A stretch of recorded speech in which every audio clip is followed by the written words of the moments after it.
Will AI enrich our lives or condemn society to inequality and privacy threats? Explore possibilities for AI of the future that fight bias rather than reinforces it. I'm Jen Golbeck. I'm a professor in the College of Information Studies. I'm a computer scientist, and I want to talk to you today about artificial intelligence. AI is sometimes presented as like an oracle of truth. It's based in data, it's rooted in math, and so it should be free of all the messiness and complications that we have in human society.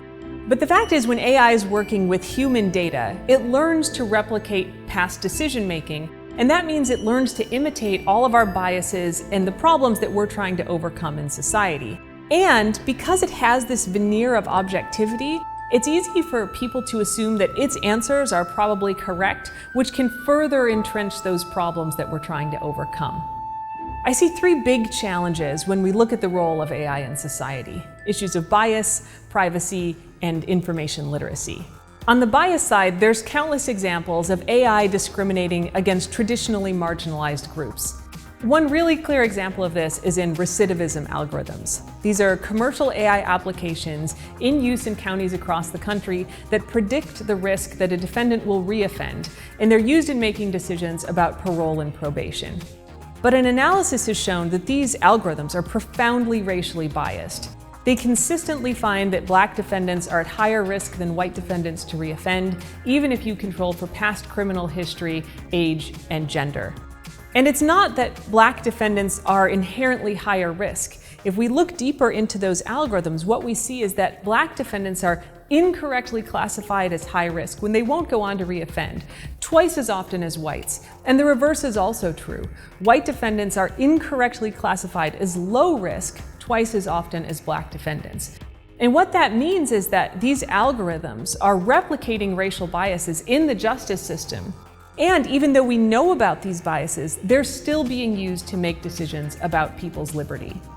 And in the face of that kind of decision making, it can feel like you're powerless to do anything. But the fact is, technologically, we can solve these problems.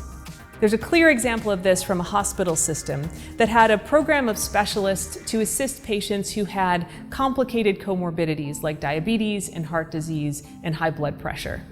This program was effective but also expensive, so the hospital introduced an AI algorithm to analyze patient records to determine who to refer to the program.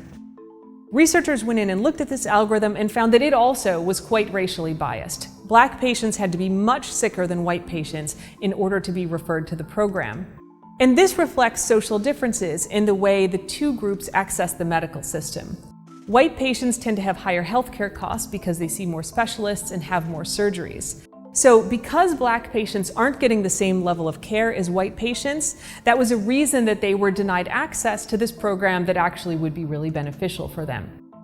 But the researchers found that once they analyzed that, they could actually correct for the problem.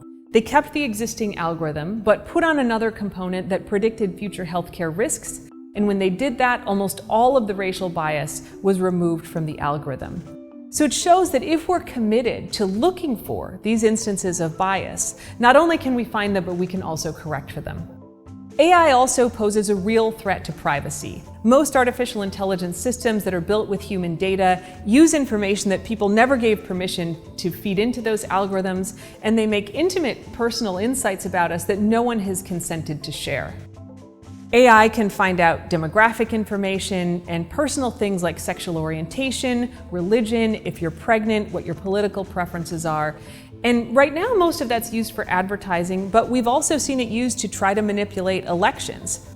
In my lab, we built an algorithm that can analyze someone's Twitter feed and on the day they go to their first Alcoholics Anonymous meeting, predict with 85% accuracy if they'll stay sober for 90 days.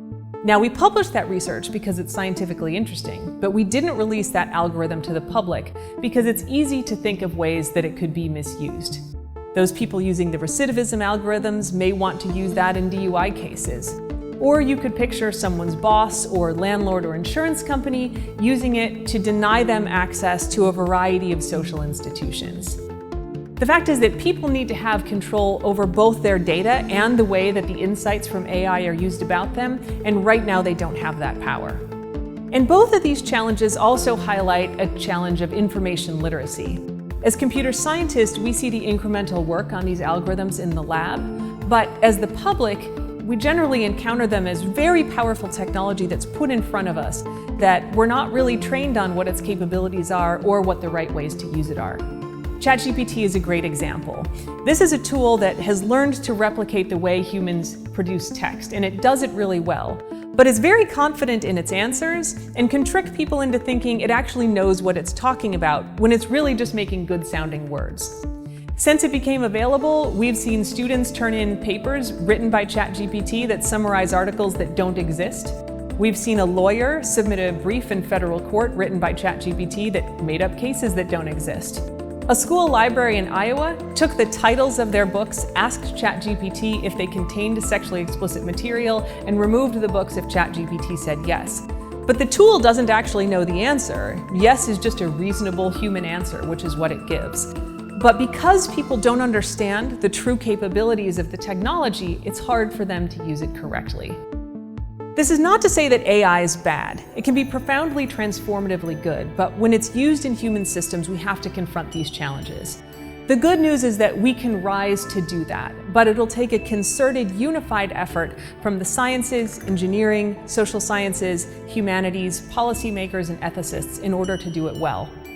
If we commit to doing that, not only can we take advantage of all the good power that AI can bring, but we can keep it firmly rooted in the right place in society. Thanks very much for listening, and enjoy 100 years of Maryland's homecoming.